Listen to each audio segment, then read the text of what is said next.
자, 시청자 여러분들 안녕하십니까? 강수산입니다. 여러분, 딴 게 아니라 보수 우파 진영 내에서의 가장 큰 문제점이 무엇이냐라고 할 때 잘 들으셔야 돼요. 어떤 거냐면은 정치 지도자의 부재가 가장 커요.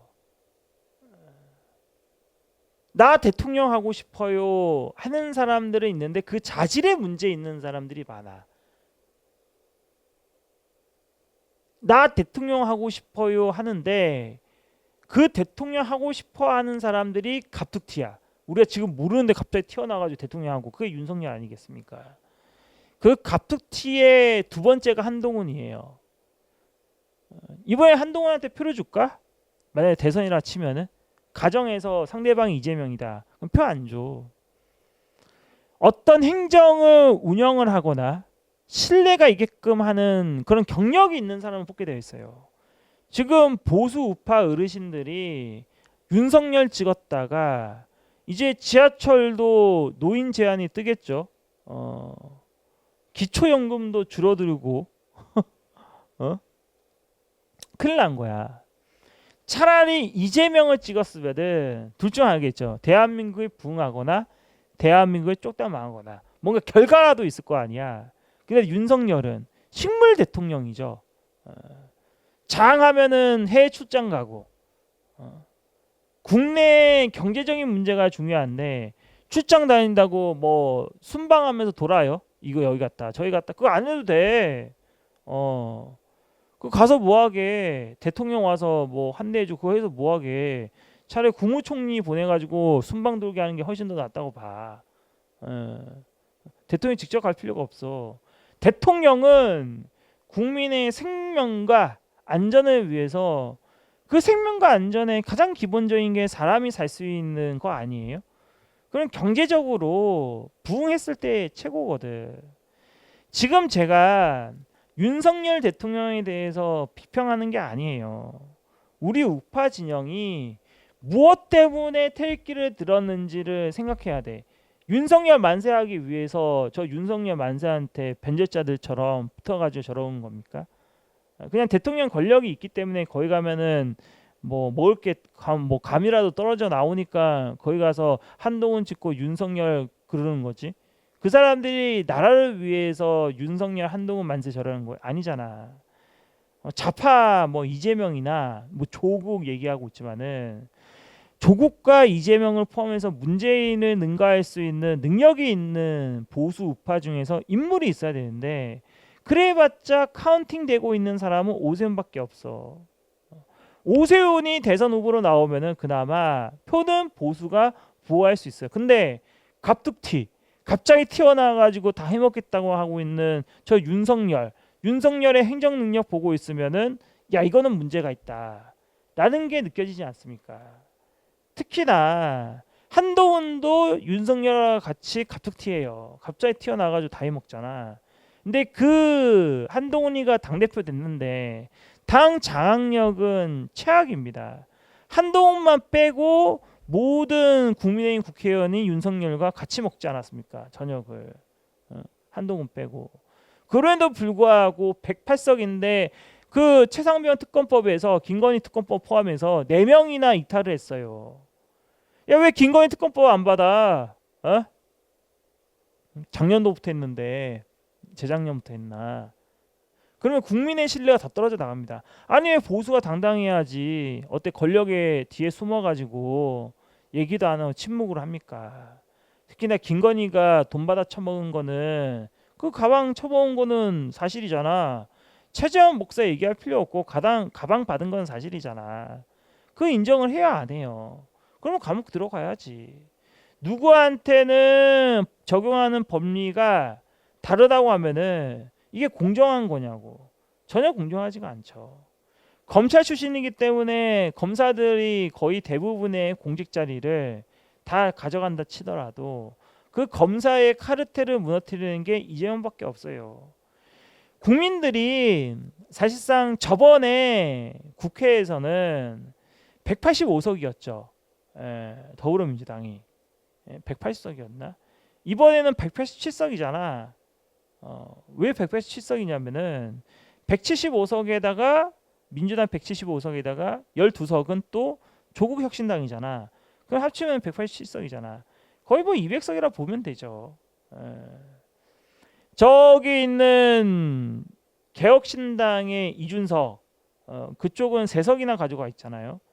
그 3석부터 시작해가지고 더불어민주당 포함해서 윤석열에 대한 탄핵을 밀어붙였을 때 과연 윤석열을 지지하면서 옆에 남아있을 충신은 누구 있을까라고 할 때 극히 소수일 것뿐입니다. 윤석열 정권이 무너지는 것은 순식간이고 그 정부에서의 다음 권력을 먹을 사람 한동훈 했을 때 한동훈이가 그거를 가져가겠냐고. 배보다 배꼽이 더 큰 상황인데 자기 입에 들어가지 않는 권력인데 그걸 먹을 수 있겠냐고. 아니 국민의힘에서 뭘 하든지 간에 박근혜 대통령 사기 탄핵의 진실을 묻고 가려고 한다고 한다면은 이미 그 정당에 끝났어. 자, 그러니까 이재명이 3월 리스크가 있다고 하더라도 박근혜 대통령 잡아넣을 때도 주 4회 재판했잖아. 정신력 문제인데 이재명은 저거 버텨내잖아. 이재명이 윤석열 이기냐라고 할 때 전 이긴다고 봐요. 아니 지금 0.7% 차이였나 그때 당시에 몇 프로 차이죠? 그것 때문에 이재명이 대통령이 안 됐잖아. 그럼 이재명은요 이번 기회가 마지막이야. 이번에 대통령 안 되면 끝나는 거야. 트럼프 있죠. 바이든이랑 붙은 이번 대선이 마지막이에요. 트럼프도 대통령 되면은 다시 해먹는 거지만은 대통령 안 되면 트럼프도 이제 공화당에서 손 놓고 가야죠. 그런 것처럼 이재명도 이번에 윤석열 다음 대통령 선거가 이재명한테는 마지막 기회. 이 기회 못 잡으면은 영원히 퇴출. 요 생각으로 가야 돼. 뒤에 절벽이 있다고 생각하고 뛰쳐나가야 돼. 이재명이. 요즘 이재명 찍으러 다니는 유튜버들 굉장히 많아요. 좌파들. 그렇다 윤석열은 대통령이기 때문에 비밀이지만은 한동훈 찍고 다니고 있는 보수 우파 사람들도 있죠. 이거는 좌파 우파의 문제가 아니에요. 사람이냐 사람이 아니냐 능력이 있냐 없냐 이거거든. 만약에 이재명이 대통령 되었는데 이재명이 대통령 되었음에도 불구하고 경제가 개박살이 났다. 그러면은 이재명이 내려와야죠. 이건 보수 우파 이념 문제도 아니에요. 먹고 살 수 있는 최소한의 경제적 사안에 대해서는 대국민적인 공감 형태를 있어야 되는데 지금 윤석열이 하고 있는 거 의대 있죠. 의사들이 배출을 못하잖아. 원래 보수의 가장 기본적으로 의사 집단들이 그 보수에서의 중심적인 역할을 했는데 그 사람들이 다 떠나나갔어요.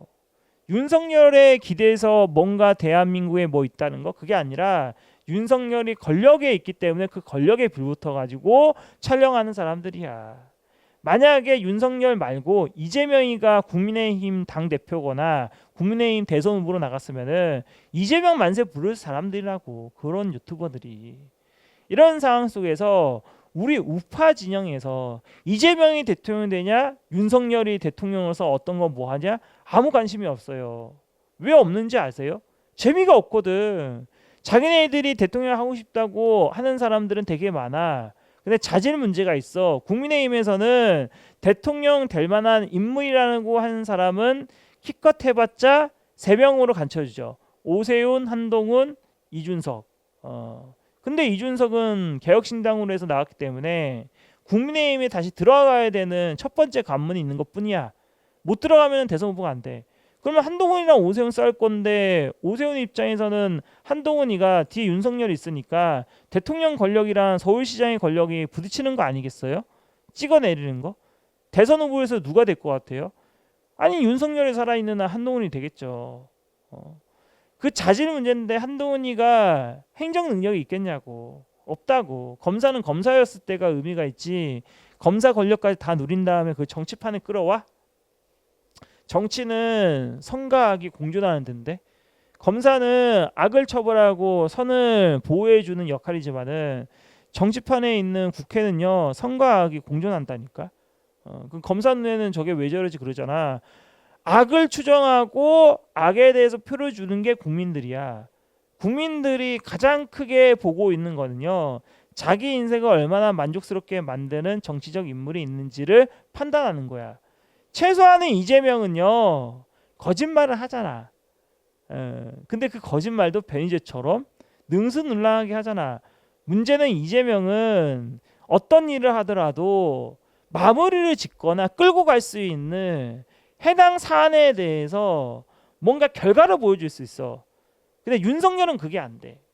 윤석열은 뭐 한다고 하면 결과가 없어. 만약에 김건희 특검법 저쪽에서 매달리잖아. 그러면 그냥 해버려. 근데 왜 못하겠어요?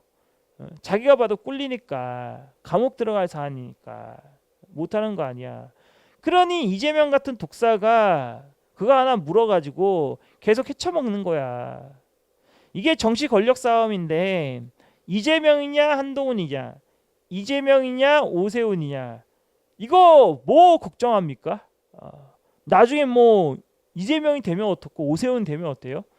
이재명이 돼도요 보수 우파 안 무너져요. 정상적인 사람들만 가득 차 있으면은 이재명이 있다 하더라도 대한민국 안 무너진다니까. 그런데 이재명이 대통령 되기 전인데 대한민국 이미 무너졌죠. 왜 그러냐? 박근혜 대통령 잡아넣은 윤석열 한동훈이가 질타를 받고 있다가 대통령이 되니, 당대표가 되니 거기 가서 쭉쭉 빨고 있잖아. 저게 애국 보수라고 하면서. 내 눈에는 저거 애국 보수 아니거든. 그렇다고 우리가 가만히 있을 수 있냐? 그거 아니야. 대한민국 국민한테 최소한은 경제적으로 이 문제를 해결할 수 있는 인물이라는 걸 증명할 수 있는 그런 보수 진영에서의 정치 지도자가 나타났을 때 그나마 희망을 걸어볼 수가 있는 거야.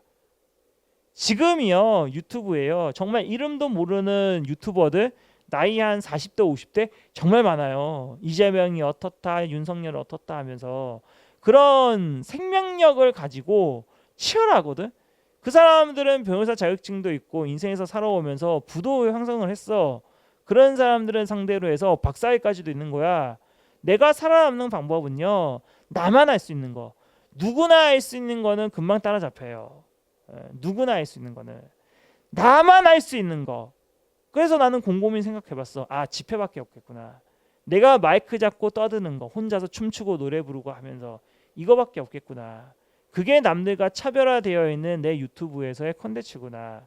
내가 24시간 움직인다 하더라도 딴 사람들은 조선일보 출신이요 MBC 출신이요 하면서 무슨 뭐 사람들 써가면서 PD 있고 작가 있고 소송도 변호사 전문 그렇게 하고 하는데 거기서 내가 밀리거든. 그럼 나만 할 수 있는 거 할 수 있어야 돼. 걔네들이 하는 것도 똑같이 해가지고는 승부를 못 봐. 그럼 나는 집회에다가 올인한 거야. 거기 위해서 윤석열이 어떻다 이재명이 뭐다 나랑 아무 상관이 없어. 윤석열이 되어 있으면은 윤석열 왜 정치 똑바로 못하냐 이렇게 호되게 혼내면 되는 거고, 이재명이 되면은 이재명 끌어내리면 되는 거야. 그때 필요한 건 땅크 그리고 춤출 수 있는 능력, 말할 수 있는 또 하나의 여러분한테 보여줄 수 핫 이벤트가 돼야 되는 거예요.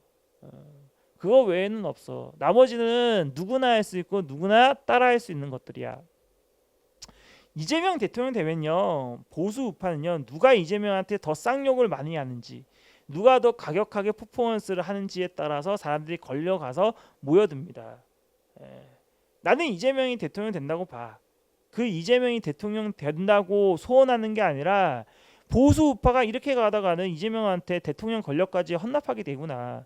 그때 가서는 누가 이기냐? 지금 윤석열 정부에서 개헌하려고 그러니까 토요일이잖아. 저 촛불연대라 해가지고 촛불연대에서 남대문 앞에서 집회하고 있거든. 윤석열의 개헌을 반대한다 이러고 있어. 쟤네들이. 쟤들 원래 개헌파거든. 근데 개헌에 대해서 반대한대. 그러니까 개헌이 이루어지는데 그 개헌이 이루어질 때 이재명이 당대표거나 이재명이 대통령 되었을 때 개헌의 의지가 있는 거야. 저쪽 사람들은. 근데 윤석열 너 빼고 하겠다. 헌법을 갈아치우겠다. 윤석열이 있는 날 안 되겠다. 요 얘기하는 거라고. 나는요 윤석열 정부에서 의사 있죠. 그거 의사 늘리면 의사들 반발할 거 뻔히 있어. 그런데 왜 늘리려고 저러냐라고 할 때 뒤에 미국이 있는 거야. 미국이 있다고. 미국이 의사 늘리려고 하니까 윤석열 정부에서 늘릴 수밖에 없는 거 아니겠냐? 소통이 안 돼서 그러는 게 아니라 미국에서 저러니까. 여러분들 이재명이 대통령이 되면요, 이재명이요 바로 친미로 바뀝니다. 예전에 노무현도 원래 저 민주화 얘기하면서 감옥 투어까지 했고 판사까지 생활하고 막 그랬잖아요. 인생 뭐 찬란하게 살았죠. 그런데 한미 FTA 누가 추진한 거예요? 노무현이 한 거예요. 그것도 노무현 대통령 되자마자 친미로 바뀐다니까. 이재명도 친미로 바뀔 거예요. 대통령 되면은. 그러면은 왜 저러냐? 김정은의 체제가 무너지는 저 북한에 대해서, 저 북한이 무너졌을 때 대한민국의 전쟁은 불가피하다. 이미 50년 동안 아니 같은 민족이라 하고 있지만 인종이 달라졌다. 저쪽은 뭐 먹고 살잖아. 그러면은 대한민국 국군이 북진 통일하기 위해서 올라갔다고 쳤을 때 중공군이 안 데려오겠냐. 그러니까 우리가 다음 대선에서는요, 윤석열이냐 이재명 했을 때 보수 우파 진영에서 대통령이 나와야 돼. 보수 우파 진영에서. 그래야 그게 통일 대통령이 되거든. 통일 대통령을 좌파 대통령이 한다고? 이재명이 한다고? 그러면은 저게 제대로 된 통일을 하겠어요? 저 안 된다고 보고 있거든. 그러니까 다음 대선 때에는 개헌 문제와 통일 문제가 논의가 돼요.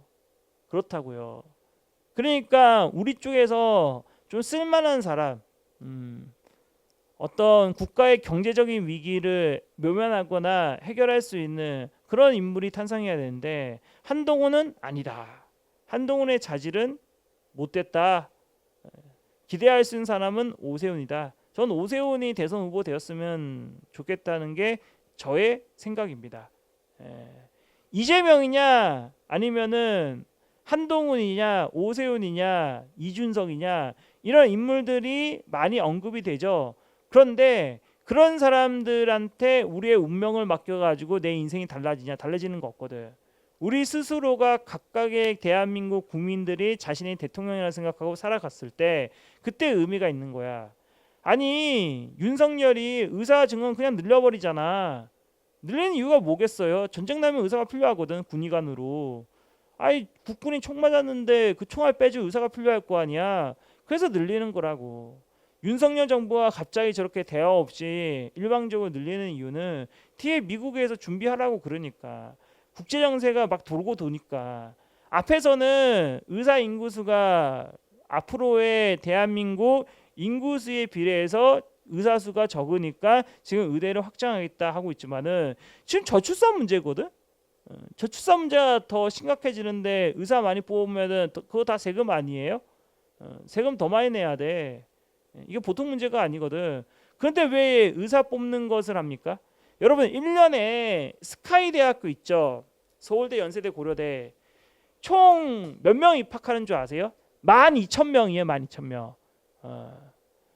12,000명의 정원입니다. 물론 세부적으로 11,850명인데 그냥 12,000명 할게요. 한 150명 더 부풀려서. 그 12,000명이고요. 1년에 의사 몇 명 나오는 줄 아세요? 1년에 의사 3,000명 나와요.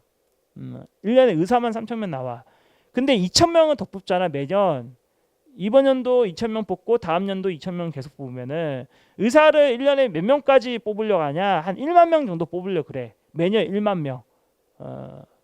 그러면은 의사가 1만 명 정도 나오려면요. 수능 등급으로 3등급인 사람 있지. 그 사람도 의사가 될 수 있어요. 내가 수능 등급이 3등급이야. 근데 나 의사 될 수 있다니까. 스카이 대학교가 아무리 인구수가 줄고 학력에 대한 인구 그게 감소하더라도 스카이 대학교에 들어가려면은 2% 안에 들어가야 되거든.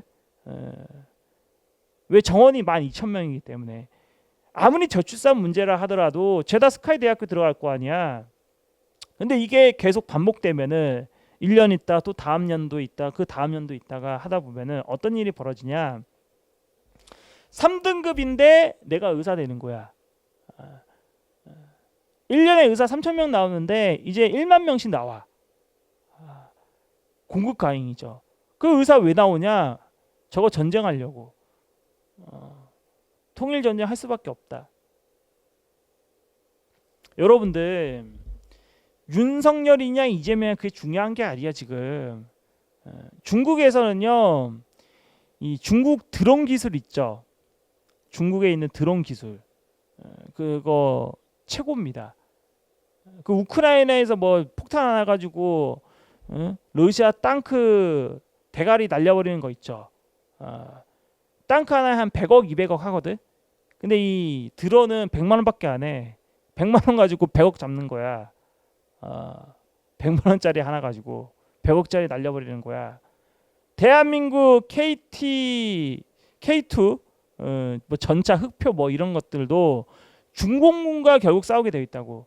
근데 중국의 로봇계 만들어서 뒤에 기관총 달려 있는 거 봤어요? 그거 실전에 배치한다 그러잖아. 그런 시대야. 그러니까 우리가 북한에 대해서 북진 통일을 할 때 중국이 가만히 있겠냐고. 북한이 중국한테 도움을 요청할 거 아니야. 그러면은 결국 국군은 중공군이나 싸울 수밖에 없다고. 그런 문제에 직면하고 있는 거예요. 어떻게 할 것 같아요? 여러분들. 여러분들 생각하기에는 윤석열 정부에서 왜 저렇게 의사수를 늘리는지 나는 전쟁에 대비해서 늘린다고 보고 있거든. 조만간의 통일 전쟁. 다음 대선에서 대통령 만드는 거는 통일 대통령을 뽑는 거라고 생각을 해. 그러니까 임종석이가 갑자기 튀어나와서 그 김정은이가 핵무장 하겠다, 핵으로 어쩌고저쩌고 하겠다 그 얘기 하잖아. 그거 이전에 이 한국과 두 체제가 아니라 두 국가 체제 얘기하잖아. 북한에서 이미 내부적으로는 무너진다고 보고 있는 거야. 북한 무너지잖아요. 그러면은 북한에서 권력층들이 누구한테 도움을 요청하겠어? 중국한테 요청하겠죠. 그러면 중공군들이 북한으로 들어오는 거야. 그때 북진 통일한다 그러면은 우린 중공군에 싸워야 되는 거야. 내가 윤석열 보고 있을 때 윤석열이 하고 있는 행동 같은 것들은 의사수를 갑자기 저렇게 팍팍 2,000명씩 늘린다 그러면은 로스쿨을 1년에 몇 명 뽑아요? 한 2,000명 뽑죠. 그 중에서 변호사 합격한 사람 1년에 한 1,000명 나오죠. 그쵸? 원래 변시 합격률이 50% 미만이에요 지금. 변호사 시험. 예전에 변시라 하면은 변리사 시험이었지만 요즘 변시라 하면은 변호사 시험이에요. 근데 지금 이 상태로 계속 가다가는 한번 꽝 부딪히게 되어 있어. 국제 질서가 많이 무너져 내리고 있는데 생각해봐요. 여러분들 잘 들으세요. 러시아가 핵무기를 가지고 있어요. 핵무기 사용 안 하죠. 맞죠? 자, 이스라엘이랑 인도랑 치고받고 싸우고 있어요. 인도 핵무기 개발했죠. 핵 보유국이죠. 핵 보유국인데 북한의 경제제재처럼 미국에서 인도에 대한 경제제재를 가혹하게 했어요. 한 40년, 30년 했어요. 근데 어떻게 해서 인도는 살아남았어요? 인도는 산유국이거든. 석유가 나와. 그거 석유 팔아서 먹고 그런 거야. 근데 북한은 석유가 나와요? 아니야. 북한은 저래서 그래서 못 사는 거예요. 핵 개발하더라도. 인도는 핵무기를 가지고 있죠. 지금 이스라엘이랑 붙고 있잖아. 이스라엘 핵무기 있어요, 없어요? 핵무기 있어요. 중동에서 핵무기 전쟁 터지면은 핵 전쟁 터지면 그게 세계적으로 전염병처럼 우리도 핵무기 가져야 되는 거 아니야? 그렇게 되겠죠. 자, 다시 우크라이나 러시아 전쟁으로 갑시다. 지금 핵무기 있는 데가 어디예요? 영국이랑 프랑스죠. 나토에서 가장 힘이 센 데가 프랑스거든. 프랑스가 나토에서의 주된 수장이라고 보시면 돼요. 독일은요 핵무기 있어요 없어요? 핵무기 있겠냐? 히틀러 시절 때 그걸 겪었는데 독일에 뭐 군사학교 있어요? 없어요. 사관학교 없어. 세계 2차 대전 패망국들은 사관학교는 못 지어요. 저기 있는 일본 사관학교 있어요? 없어요. 그 자위대라 군대 없어 저기는. 근데 독일 같은 경우에는 군대는 있어요. 근데 군대 증강은 못하는 거지. 저기 나토에서 가장 핵심적으로는 프랑스인데 만약에 우크라이나 러시아 전쟁에서 푸틴이가 핵무기를 사용하면은 프랑스가 과연 러시아 우크라이나 전쟁에서 우크라이나를 위해서 핵무기 사용할까? 저는 사용하지 못한다고 봐요. 이거랑 똑같아. 대한민국이랑 북한이 있는데 북한이 핵무기 사용했어. 미국이 대한민국을 위해서 핵무기를 사용할 수 있을까? 나 없다고 봐. 그러면은 핵무기 전쟁은 어디서 일어나냐라고 할 때 이란이랑 이스라엘이랑에서 핵무기 전쟁할 수 있다니까. 인도는요, 이란 자체가요, 그 산유국이야. 핵무기까지 있어. 이스라엘이 종교 전쟁 한다고 치고 있지만은 뭐 헤즈볼라 뭐 얘기하고 뭐 있잖아. 그 다 필요 없고요. 왜 필요 없고 결국에는 이 이란의 정유 시스템 혹은 시설 이거 시추하는 것들 그런 데들 타격할 수밖에 없어요. 그러면은 핵무기 사용입니다. 자, 다시 돌아와서 대한민국의 대통령이 누가 되냐에 따라서 우리는 누굴 뽑았을 때 국제사회에서 어떻게 방어를 할 수 있을까? 이 문제에 들어오거든. 중국은요, 여러 나라들과 국경을 맞대고 있어요. 자, 세계 인구 가장 많은 데가 중국이고 그 다음에 인도. 어떨 때 인도가 또 1등을 해요. 인도와 중국 사이에 국경선이 있습니다. 그걸 가리켜서 뭐라 그러냐? 히말라야라고 그래. 히말라야. 우리 히말라야 들어봤잖아. 그게 있기 때문에 쟤네들은 잘 싸우지도 못해. 히말라야 산맥이 제일 높잖아. 높죠. 그럼 중국은 어디로 나갈 수 있어? 티베트? 티베트? 아니야. 중국의 관심은요. 이제는 대륙으로는 못 살아남아. 그러니 해양으로 진출해야 돼. 근데 대만이 있네. 그 대만 뒤에 미국이 있네.